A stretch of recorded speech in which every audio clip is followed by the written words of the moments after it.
Écoute Hélène, où est Rania? Elle est dans sa chambre. Va l'appeler s'il te plaît. Bien sûr. Je l'attends dans le salon.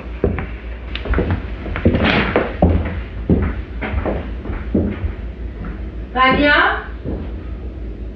Rania? J'arrive. Ton père veut te parler.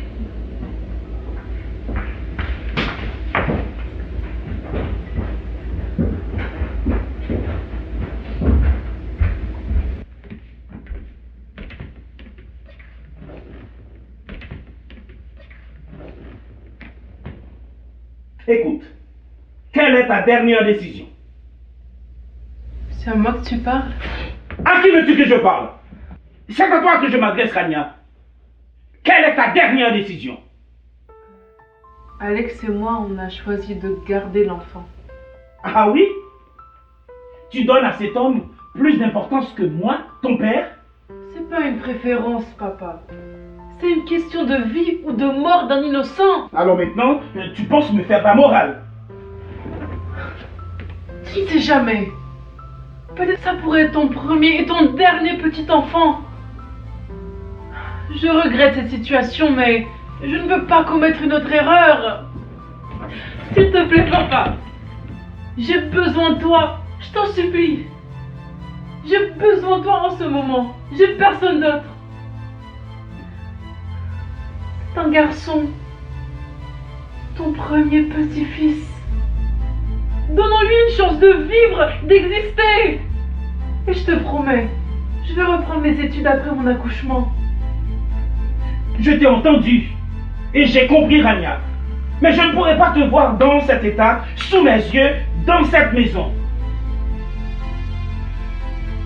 Franchement, j'ai peur que malheur ne se produise ici. Rania, tu dois faire un choix final. Ou bien moi, ou bien ton copain et ton fœtus. Bergon, donne une chance à ta fille. Ne sois pas si dur. Tu risques de faire plus de tort que de bien à la famille. Non! Non, Rania!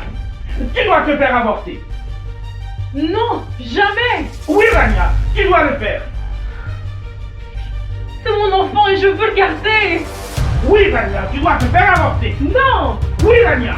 Non, mais non! Oui, Rania. C'est mon enfant et je vais pas le tuer! Je veux le garder et je ne le tuerai pas! Ok. Puisque c'est ainsi, tu dois quitter la maison immédiatement, Rania. Quoi?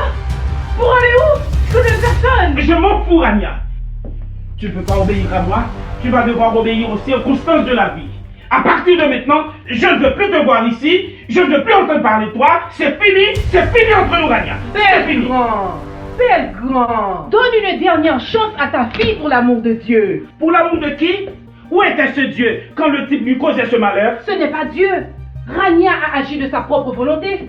Écoute, Hélène, si tu persistes, tu pars avec elle. Je regrette. Vraiment, Bergon? Vraiment, Bergon? Je pense que tu as besoin d'un peu de repos pour te calmer.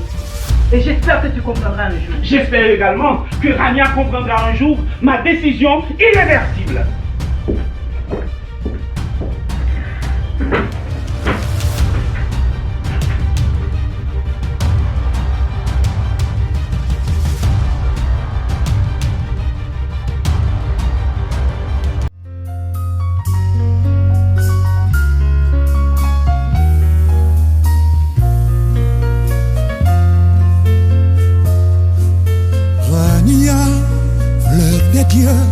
Fleur des cieux, ma petite fleur bleue, tu souris douce et belle dans les bras du soleil. Il n'y a pas longtemps, quand tu pleurais la nuit sur mes genoux tremblants d'inquiétude et d'angoisse, je te berçais tendrement. Maintenant que tu voles comme une ange dans l'espace des rêves de ton âge, prends garde à tes ailes si frêles vois sûrement des aigles qui te guettent. Rania, fleur bleue de la fleur d'or, de la lune et du feu, tu réchauffes ma vie, ma princesse, ma fille.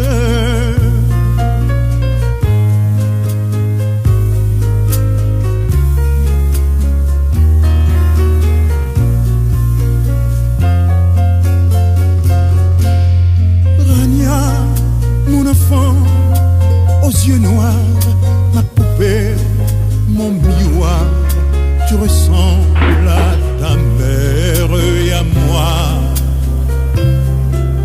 à la fois.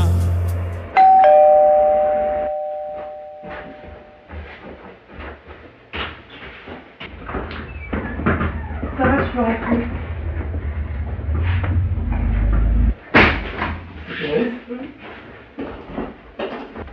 Bonsoir, monsieur. Bonsoir, madame.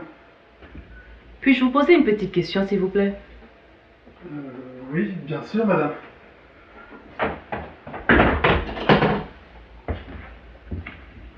Dites-moi, où est-ce que vous allez avec ma fille? Je sais pas encore, madame. Par contre, je comprends votre préoccupation. Je voudrais vous demander de m'accorder un peu de confiance, même si vous ne me connaissez pas assez. J'aime Rania, madame. Ça, je n'en doute pas, elle me l'a dit. Mais je ne suis pas du tout rassurée de l'avenir de ma fille entre vos mains, cher monsieur. Tout ce que je peux vous dire, c'est que Rania sera une femme comblée. Je suis prêt à sacrifier mes études pour l'instant, au lieu de tuer mon premier enfant. Rania voulait être pédiatre. Je vous promets qu'elle sera pédiatre. Mais comment allez-vous faire pour vivre? Si ma mère était ici, elle vous répondrait que Dieu y pourvoira. Au revoir, madame. Au revoir, Alex. Je prierai pour vous. À bientôt. Merci, je ferai de même.